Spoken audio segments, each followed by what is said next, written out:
brick off, and no, this is not a SpongeBob SquarePants review. This is a review of Kuromi's house by Keeppley. Sanrio is basically the Japanese equivalent of Disney, providing so many forms of entertainment. You may know them for Hello Kitty, as well as Agresco. They have a large range of characters, and Kuromi is one of them. I like the bunny goth look, and since purchasing it, I have seen Hello Kitty and Friends' super cute adventures. It lives up to the title. As for Keeppley, they're an interlocking block brand under Enlightened Toys. While BuildingToyStore.com said they're good for providing cost-effective products, they have Pokemon, Naruto, Evangelion, and Doraemon. And not on that website is Korean Shin-chan, Detective Conan, and others too. I got 3 sets from them and 2 are already built. They were pretty fun. Can they go 3 for 3? Let's see.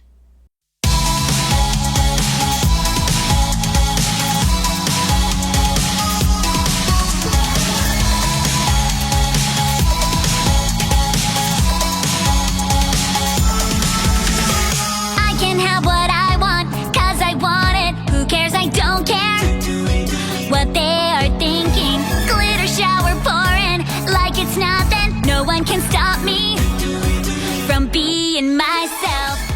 Don't ask me why, I just want it, yeah. And here's the build.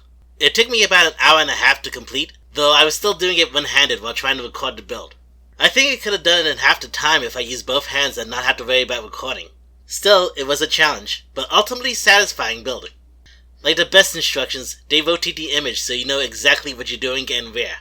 And they even tell you the stud numbers so you don't have to try to figure out which one by counting this image.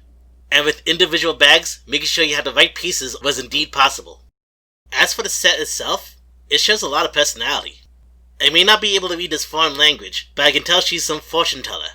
And I bet that hat can fit a Lego head. As for the trolley, it's a simple system. But unless you have the other sets, the most you can do with it is move it back and forth and back and forth. Forward and back, and then forward and back, and then go forward and back, then put 1 foot forward. I just wanted to use that joke. I hope you don't mind some call me Johnny. Now for the minifigure, which is just 5 pieces put together. Sadly, that means no articulation. In comparison, here's a Hello Kitty from Mega Bloks. Smaller than Kepley's version, but can move her head or an arms a little. It still gets the job done, but I guess it's a sacrifice to add so much detail.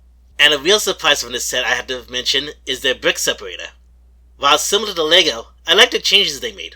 Like if there's a 1x2 plate underneath a 6x8 one, normally you have to use the edges to try to break it out when an angle would probably be easier.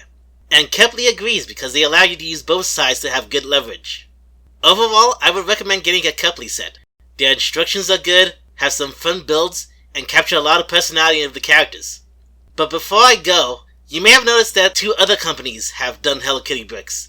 Well, they're not the only ones. This is an Oxford Hello Kitty set. This is the rarest set I own, as I saw the minifigures being sold on eBay for $200. I got this set unopened for less than that. If I get 1,000 likes on this video, I'll open this thing and review it. But until next time, let's sit wait and see this time.